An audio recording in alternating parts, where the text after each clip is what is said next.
এটা মনে হয় ভারতের একটা ইউটিউব চ্যানেল হবে, মনে হয় আর কি, আমি নিশ্চিত না। তো সেখানে তারা যে একটা ক্যাপশন করেছে এটা কিন্তু আমার খুব পছন্দ হলো। তারা লিখছে, পছন্দ হলো মানে কি, আমার ভিডিও বানানোর জন্য একটা দুর্দান্ত কন্টেন্ট হিসেবে আমার কাছে প্রতীয়মান হলো, এবং সেই হেতু এই ভিডিওটার অবতারণা। তো তারা লিখছে যে অগ্নিগর্ভ ঢাকা, ছাই হলো ছায়ানট, ভারতের পরবর্তী পদক্ষেপ কী। অদ্ভুত কথাবার্তা।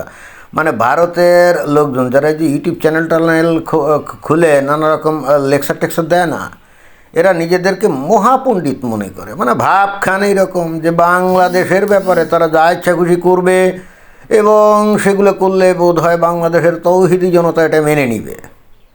এরা হলে বোঝেই না যে বাংলাদেশের তৌহিদি জনতা ভারতকে পোষে না, ভারতকে তারা ভয়ঙ্কর ঘৃণা করে, বস্তুত তাদের ধর্মীয় আদর্শগত কারণে। যে ভারতের হিন্দুরা, তাদেরকে তো ইসলামী পরিভাষা অনুযায়ী কী বলা হয়, মুশরেক, এবং মুশরেক মানে মুশরেক আর কি। এবং এই মুশরেকদেরকে তো একেবারে নিকৃষ্ট প্রাণীর চাইতেও অধম বলা হয়েছে, তাই না?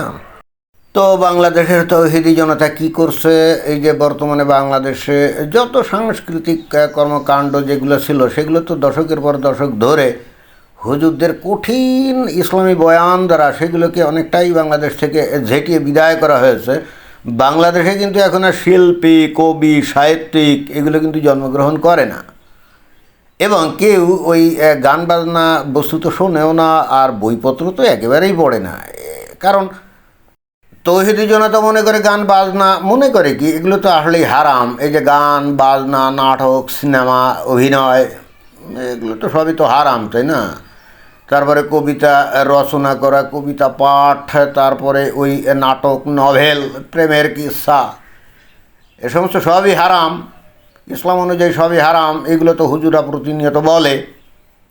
আর বাংলাদেশের তৌহিদি জনতা এগুলো গোগ্রাসে গেলে এবং শোনে, এবং তারা চিন্তা করে হ্যাঁ আসলেই তো এগুলো হারাম, এগুলো তো ইহুদি নাসারা কাফিরদের রচিত বিষয়াশয়। আর তারা কিন্তু বইপত্র এগুলোও কিন্তু পড়ে না। তারা হয়তো কলেজ বিশ্ববিদ্যালয়ে ভর্তি হয়, কোনো মতে হয়তো সার্টিফিকেট অর্জনের জন্য হয়তো কিছু হালকা পাতলা পড়েই পর্যন্ত, তাও ঠিক মতো পড়ে মনে হয় না। কারণ ওখানে গিয়ে তারা কী পড়বে, ইহুদি নাসারা কাফেরদের জ্ঞান, তাই না? কিন্তু তারা তো বিশ্বাস করে দুনিয়ার সব জ্ঞান আছে কোরআনে এবং হাদিসে। তো অতএব তারা যে কোরআন হাদিস পড়ে তাও আসলে না। তো ওই পড়া টড়া বাদ দিয়ে তারা বস্তুত ওই যে হুজুরদের ওয়াজ টোয়াজ শোনে, মিজানুর রহমান আজহারের ওয়াজ, তারপরে নাহাতুল্লাহ আব্বাসির ওয়াজ, তারপরে ওই যে কাজী ইব্রাহিমের ওয়াজ, এইগুলো শুনে টুনে তারা জানে যে দুনিয়ার সব জ্ঞান যেহেতু কোরআন হাদিসে আছে, অতএব ইহুদি নাসারা কাফেরদের ওই সমস্ত বই টই পড়ে কোনো লাভ নাই, আর গান বাজনাটা তো কঠিনভাবেই হারাম। তো সেই হেতু এই যে এই হাদি যে মারা গেল, ওসমান হাদি, তাই না, গুলি খেয়ে মারা গেল। তো এখন চিন্তা করলো যে ইন দি মিন টাইম তারা খেয়াল করলো, অর্থাৎ বাংলাদেশের তৌহিদি জনতা খেয়াল করেছে যে 5 আগস্ট 2024 সালের পরেও তারা বহু জায়গায় বহু ভাঙচুর, অগ্নিসংযোগ এগুলো করছে, লুটপাট করছে। কিন্তু তারপরেও কিছু কিছু সাংস্কৃতিক সংগঠন রয়ে গেছে, তাদের অফিস আছে, তাদের অনেক কিছু আছে আর কি। তো এরা চিন্তা করলো হায় হায় আমরা এতদিন ধরে কী করলাম। তারা হলে একটা অজুহাতের অপেক্ষায় ছিল। এমনিতে নর্মালি যে তোর ভাঙচুর করতে পারে না, তো তখন তাদের একটা অজুহাত তৈরি হলো কি, হাদি কার গুলি খেয়ে মারা গেল, অনেক দিন মানে অনেক কষ্ট করে মারা গেল, যদিও সেটা খুবই মর্মান্তিক, আমরা এগুলো সমর্থন করি না, এবং এই ধরনের হত্যাকাণ্ডের আমরা নিন্দা জানাই। কিন্তু আমরা নিন্দা জানালে কি হবে, যারা নাকি তৌহিদি জনতা তাদের জন্য তো দরকার ছিল একটা উসিলা, অজুহাত, এবং তাদের হাতে কিন্তু অজুহাত চলে আসছে। সুতরাং এই হেতু আমি জানি না এই হাদির মৃত্যুর সাথে এই ছায়ানট ভাঙ্গি বা আগুন জ্বালানোর কী সম্পর্ক। এটা তো স্পষ্টতই বোঝা যাচ্ছে যে বাংলাদেশে তারা এখন ওই যে স্লোগানও দিয়েছিল যে এই মুহূর্তে দরকার ইসলামী সরকার, মানে বিপ্লবী ইসলামী সরকার। তখনই আমি বুঝে গেছিলাম ঘটনাটা কী, এবং তখনই আমি বুঝে গেছিলাম যে ছায়ানট কেন এরা ভাঙছে এবং পুড়িয়ে দিচ্ছে। এবং আমি বিস্মিত হচ্ছি যে এরা ছায়ানট ভাঙছে ঠিক আছে, পোড়ালো ঠিক আছে, বাট ঠিকই আছে। বাংলাদেশের তৌহিদি জনতা বাংলাদেশে যখন ইসলামী শাসন কায়েম করতে চায় তখন নাচ গান বাজনা শেখানোর এই প্রতিষ্ঠান থাকবে কেন? কিন্তু এরা ওই যে এফডিসি, যেখানে নাকি চলচ্চিত্রের চলচ্চিত্র যে শুটিং টুটিং হয় ওইটাকে এখনও অক্ষত রাখছে কী জন্যে। এছাড়াও ঢাকা শহরে তো এখনও কিছু সিনেমা হল টল আছে, যদিও বাংলাদেশে এখন আর নাই, বা ঢাকা শহরে এখনও তো দুই একটা আছে, মানে অল্প অল্প কিছু আছে, সেগুলো এখনও অক্ষত আছে কী করে? তৌহিদি জনতার নজরে কি ওগুলো পড়ে না নাকি? তো যাই হোক, এখন এবং একই সঙ্গে এখন মানে একই সঙ্গে এটা আমি বুঝি নাই যে এই ওসমান হাদি তাকে গুলি করে খুব নির্মমভাবে মারা হলো, মারা গেছে ছেলেটা, খুবই দুঃখজনক। কিন্তু এর উপলক্ষে গিয়ে এই যে বাংলাদেশে এই যে দুইটা একেবারে এক নম্বর সারির যে পত্রিকা, প্রথম আলো, দৈনিক প্রথম আলো এবং ইংরেজি হলো ডেইলি স্টার, এবং যারা কিন্তু নিজেরাও এই বাংলাদেশে এই যে এই জুলাই অভ্যুত্থানের পিছনে তাদের একটা বড় ভূমিকা ছিল, তো কথা নাই বার্তা নাই, এদের এই অফিসগুলো গিয়ে ভাঙচুর করে পুড়িয়ে দিল। তো এখন তাহলে কি, মানে এখন তাহলে কি এই প্রথম আলো আর ডেইলি স্টার এতদিন যাদেরকে ফেলে ফুসে মানুষ করছিল তারা কি তাহলে কি ফ্রাঙ্কেনস্টাইন ফুটছিল নাকি?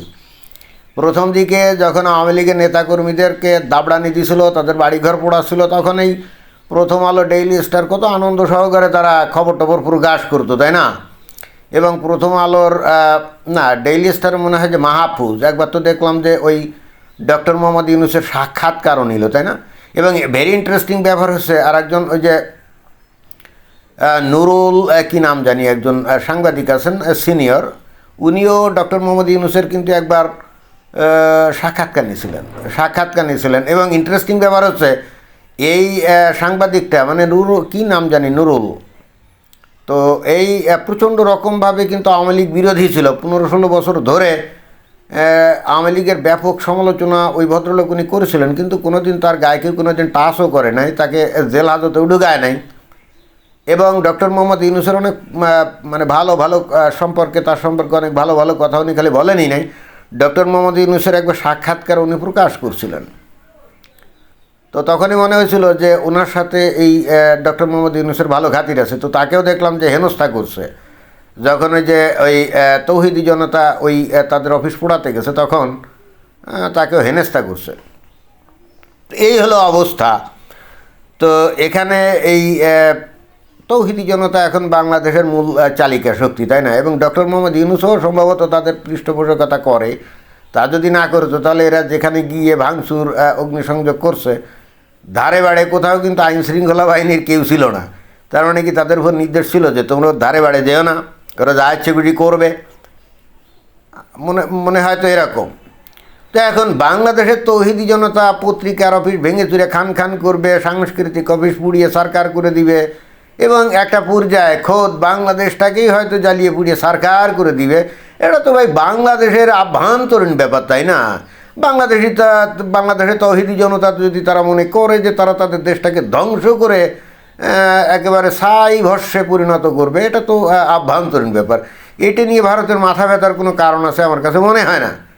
তো এই যে ভারতীয় এই যে ইউটিউবের চ্যানেল, তারা বলছে এখন ভারত কী করবে? আরে বেটা, ভারত কী করবে? কিছুই করবে না। বাংলাদেশের মানুষকে তোমাদের দেশে কিছু আকাম কুকাম করতে যাচ্ছে নাকি? না।